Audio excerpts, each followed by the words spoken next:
He's a 26-year-old teacher who could wind up in prison for allegedly having sex with 2 students. A former school teacher is accused of sexual assault involving children. They involve various sex acts in more than one location, on more than one date. We spend a lot of time focusing on males as the perpetrators, not necessarily the victim. Sorry to the school community, and my family. I'm so sorry to the victim and the victims. Education is a noble profession, and society places a great deal of trust in those who dedicate their lives to teaching children. Unfortunately, a small percentage of those educators use their position of power to sexually exploit their students. While it is assumed that men are often responsible for this type of behavior, in recent years a number of high-profile cases of female educator sexual misconduct have been covered by the media. Educator sexual misconduct is a term used to describe behavior by an educator that is directed at a student and intended to sexually arouse or titillate the educator or the child.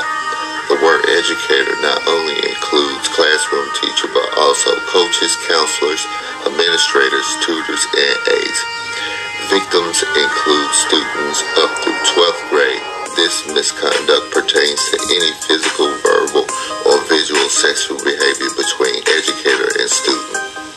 The following federal mandate to investigate this topic, the U.S. Department of Education published a literature review of educators' sexual misconduct synchronized by Carol Shakeshaft in 2004.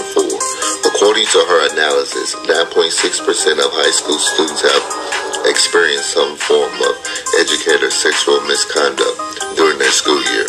The offenders were most commonly teachers or coaches whose positions allowed them to spend increased individual time with particular students. Across 7 studies, the sex of the offender varied significantly, although the majority were men. 4 to 43% were women.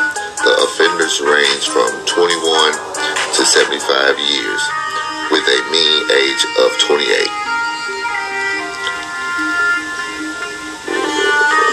The sex of the victim was somewhat less variable than that of the offender. 54 to 77% of victims were females, and 23 to 46% were male. Same-sex abuse was in the minority. In 13% of the cases, female teachers abused students. Within samples of victims, overrepresented minorities included Black, Hispanic, and Native American children. Children with disabilities were at increased risk for sexual abuse because of greater individualized attention and because of their possible difficulties with communication. Grooming describes the process in which the offender lures the victim into sexual abuse. Given their level of interaction with students, educators, or in a unique position to do this, grooming can also serve to make the student feel conflict in the behavior. A teacher may provide the student with increased attention while slowly initiating sexual behavior, including asking questions about the student's sexuality or increasing general physical contact. The rewards and extra attention are meant to aid in the attachment of the child to the teacher, while the behavior tests the student's ability to keep a secret and be compliant with the wishes of the abuser. Borderline inappropriate acts may also desensitize the child to the more overt sexual activity. To maintain the relationship, the educator may resort to manipulation, exploitation, intimidation, including the loss of contact with the educator or threatening academic or other consequences for revealing the nature of the contact. A number of features may distinguish students who fall victim to educator sexual misconduct. These youths are often isolated from their peers and their families, which makes the abuse less likely to be detected. They may be shy and quiet, which makes them easier to control and less likely to disclose the abuse to an adult.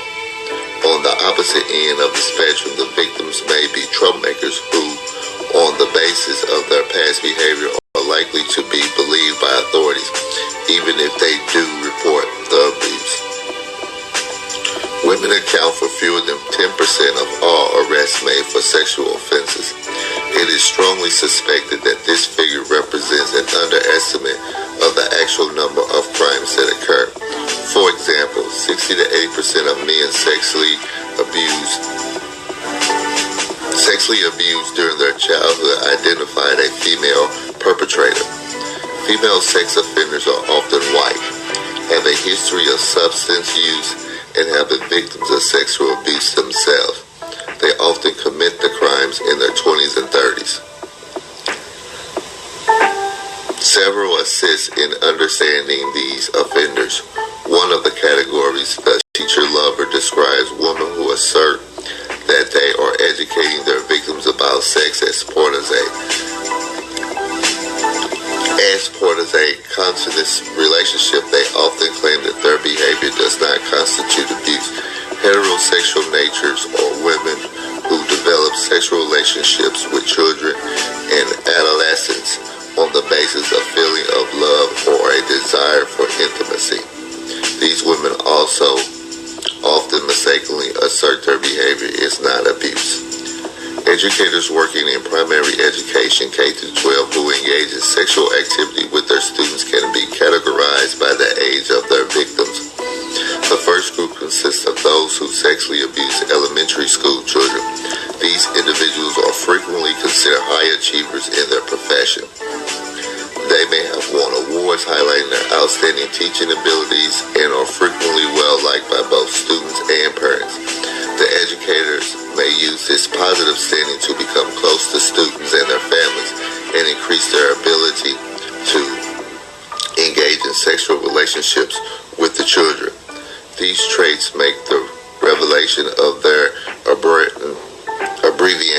behavior all the more shocking to the community, and allegations may be initially overlooked on the basis of the teacher's reputation. In addition, these educators also have the potential to seriously reoffend when they move to another location if they are relieved of their present teacher's position. The second group includes educators who sexually abuse older students. Their abuse tends to be unexplained and the result of immaturity and bad judgment rather than premeditated behavior repeated with multiple victims that typifies the former group. Folks, when you send your kids to these schools, you got to be careful. There's a lot of these predators out here. A lot of them are female predators, these school teachers, and they take advantage of a lot of these kids. And then this stuff gets overlooked all the time. And this is just a small sample of some of the things I found out. But a lot of these boys are taken advantage of by these women. So just be careful out there. Talk to your sons. There are women out here that will manipulate these young men for sexual advantages and sexual gains.